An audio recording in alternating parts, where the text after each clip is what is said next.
Back now to the breaking news from the Middle East as we track two big stories tonight. It is 4 in the morning in Israel, and we are hearing artillery shells constantly landing in Gaza tonight.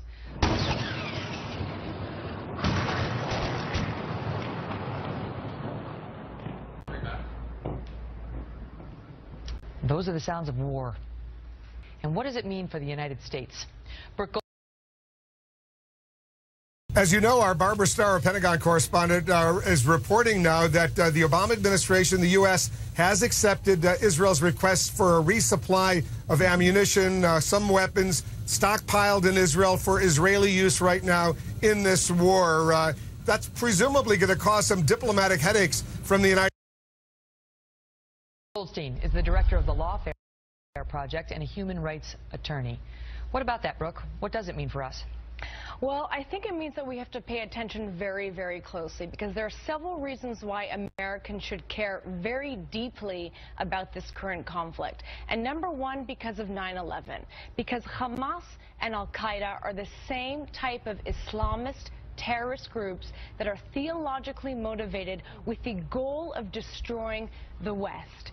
And Hamas is attacking Israel, not because it's engaged in some sort of civil rights battle for the Palestinian people, for Palestinian sovereignty. We know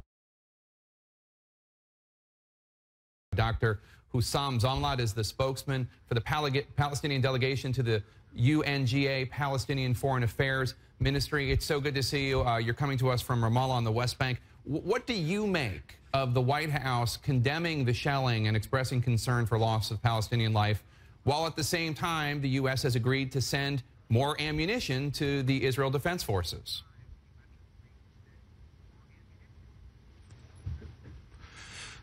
Well, Jake, it's really the only word I can say, finally. Finally, the U.S. sees the Palestinian people as human beings, that the targeting of these civilians is a basic violation of our universal values, of our international law, and a dent to our humanity. I hope this is going to lead to a policy of the U.S. that would see things as is and will stop just supporting the Israeli narrative no matter what it is. And I've just heard the Israeli former ambassador again blaming the victim. Actually, when I hear him and I hear all these Israeli spokespeople, I feel that these people in Gaza are being murdered twice.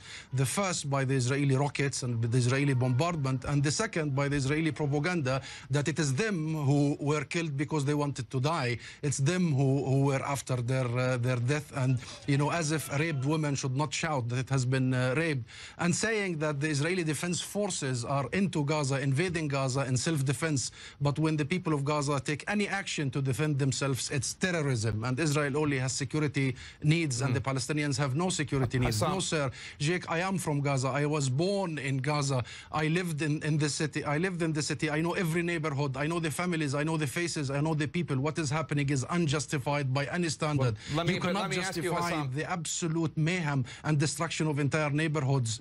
Hassan, let me just ask you.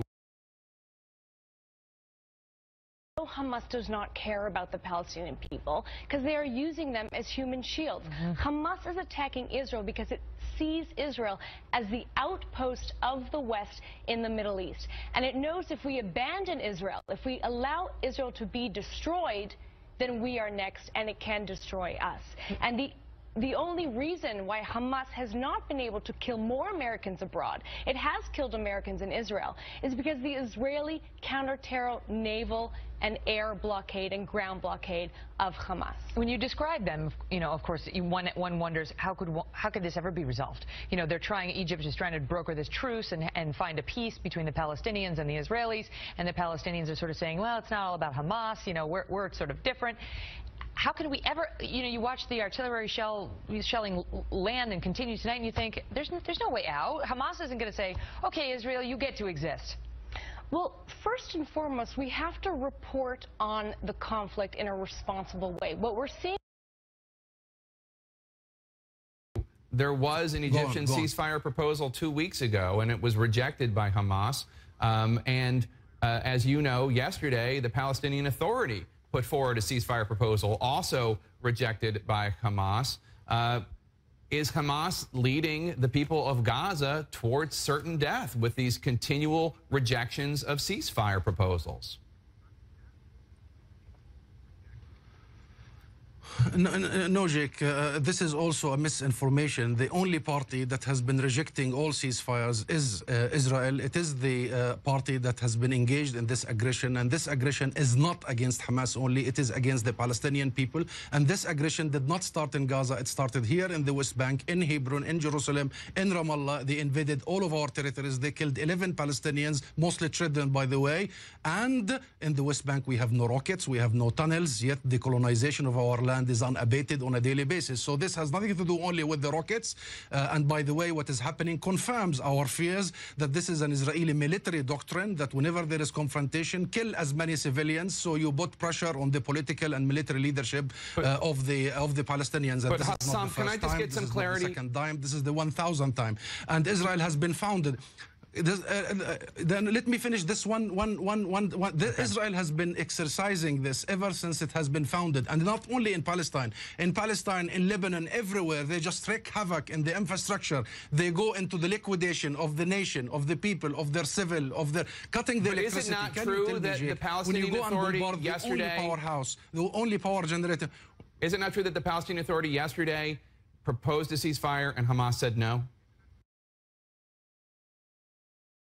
Right now is the media is misrepresenting what's going on the ground. It is accusing Israel of engaging in war crimes, even though Israel... They're highlighting the civilian casualties, which are all on the Palestinian side because they don't have Iron Dome defense, which Israel... Hamas is using women and children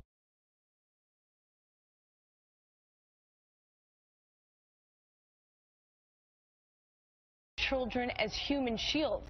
And what the media is doing is playing into the dead baby strategy, the so-called dead baby strategy, by reporting on these casualties without accurately reporting on how Hamas is using civilians as human shields, and therefore we are encouraging Hamas to do that, and that's on our own moral Because it becomes a propaganda tool for them to keep things going. They want this going further into the future. This is a PR war for Hamas. Hamas did not attack Israel because it thinks it's going to win. Hamas knows it's going to lose. Hamas's goal is to increase civilian casualties. Are they winning by drawing Israel in?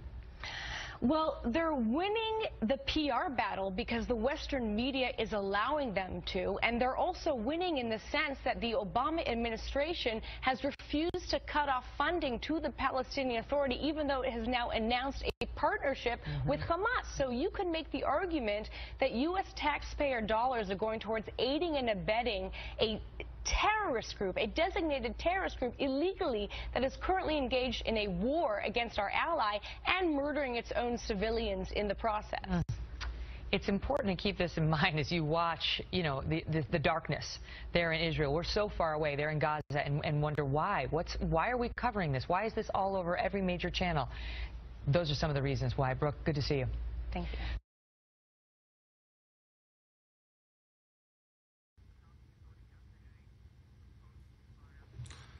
The Palestinian Authority and the Palestinian Liberation Organization has proposed a united Palestinian position. And this united Palestinian position goes like this. Number one, Israel must end its aggression immediately, unconditionally, because it started this war. By the way, it's always portrayed in the international media, especially sometimes the mainstream like yours, as if it's only the Palestinians who initiate violence and the Israelis, the poor Israelis, react. It's untrue. You know, one day before the Gaza war, there was a shelling Gaza, and one man lost his life and one child lost his life. It's always Israel who initiates violence, and we, in a way or another, and some of these factions react. As for our position, yes, Jake, we have proposed a Palestinian initiative. This initiative entails the following: immediate cessation of Israeli aggression, immediate end of Israeli draconian, illegal siege that has gone for too long, 7 years, that has turned Gaza into the dark ages. Very basic needs, Jake. Right. Very babies available in Gaza for all these years. Electricity, but Dr. water. Zuma, so it's about time to end